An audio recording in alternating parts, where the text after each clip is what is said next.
नमस्कार चिंतन रे आपण मानक स्वागत। आज वीडियो होची साधु संत माने चुट्टी दाढ़ी कहीं केते अधिका रखते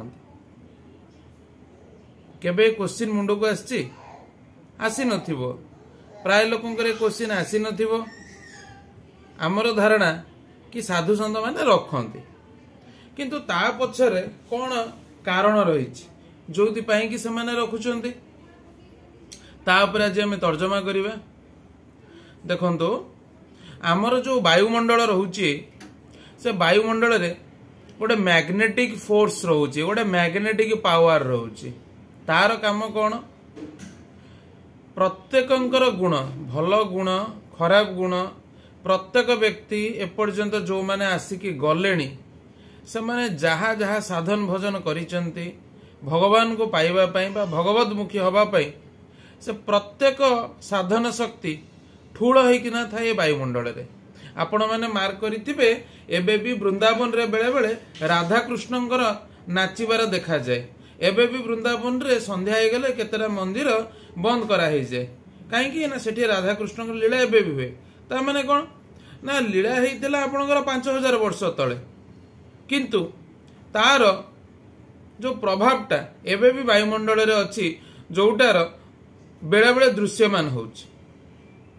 आपण माने आ गोटे जिंस अनुभव करते प्रत्यक्ष अनुभव करथिबे आपण घरे ठाकुर को पूजा करचंती सेई ठाकुर को आपण मंदिर को गला लोग आपण को फीलिंग्स किछि अलगा आछि किछि अधिक आछि ता भितरे पुणी जो मंदिर रे भक्त मानकर संख्या जेते अधिक से मंदिर रे आपण को भगवत चेतना बा ठाकुर अछंती ठाकुरंकर प्रत्यक्षता आपन अधिक अनुभव होतबो। तार कारण कोन ना सेई वायुमंडल सेठी केते साधु संत मानकर पाद पडुछि केते भक्त मानकर पाद पडुछि बा तांकर भाव तांको चिंताधारा से वायुमंडल रे लिप्त होइकिना अछि। ता सहित पूजार धारा पूजार वैदिक मार्गर प्रभाव मध्य से जगार रहुछि। साधार पूजा करिबा आ गोटे वैदिक मार्ग रे पूजा करिबा तार प्रभाव मध्य रहे से जहाँ भी हो गोटे मैग्नेटिक फोर्स माध्यम रे एई जो वायुमंडल रे जाबतीय साधन शक्ति ठूल होइकिना अछि जेतेबेले आउ जने सही भगवान को पाइया पई साधन करिया को आरंभ करे जे कोनसी मार्ग रे जानतु आपणकर शाक्त अछंती वैष्णव अछंती गणपति अछंती सौर अछंती शाक्त माने जो माने मां को उपासक वैष्णव माने जो माने विष्णु को उपासक बा कृष्ण को उपासक सौर माने सूर्य को उपासक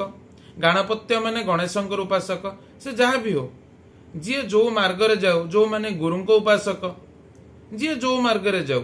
सेही मार्ग रु जो माने आगुरु साधन भजन करिसंती से माने जेतबेले सेही जिंस करि बसंती तांकर चुट्टी आ दाढ़ी माध्यम रे से मैग्नेटिक फोर्स द्वारा सेही साधन शक्तिर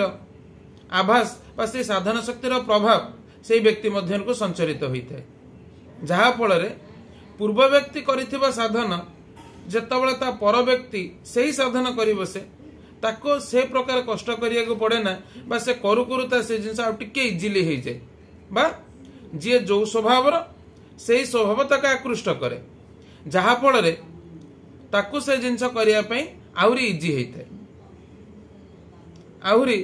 अल्प काल मध्य अल्प समय मध्य अल्प परिश्रम मध्य से फल प्राप्त होता है।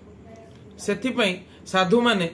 चुट्टी दाढ़ी जड़े जड़े तो 1 मीटर 2 मीटर 3 मीटर पर्यंत रखि थांती कारण से चुट्टी आ दाढ़ी रे तांको साधन शक्ति भी संचित होइक रहिता है आ से चुट्टी आ दाढ़ी माध्यम रे पूर्वर साधन शक्ति टाणी होइकी तांको भीतर को आस्ते जेतेबेले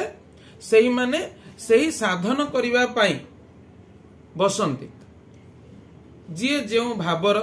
जे खराब करुच्ची ताको खराब आकृष्ट करुच्ची जे भल करुच्ची ताको भल आकृष्ट करुच्ची देन चॉइस इज योर्स किए कौन करिवो। देखंतु पूर्व काल रे प्रत्येक व्यक्ति लंबा चुटी रखुथिले कालक्रमे से संस्कृति से परंपरा लुप्त हो गलानी एबे लंबा चुटी रखिले फैशन बेली भाबुचंती छोट हो जाइछि एबे चुटी किंतु आपण पुराण काल रु देखंतु कृष्ण को समय रु देखंतु राम को समय रु देखंतु जति कि आमे देखुचु पुराण काल देवादेवी पूजा कला बेले जेकोसी देवादेवी समस्त लंबा चुटी भी दर्शा जाए सेटा एमती सेमती नुहे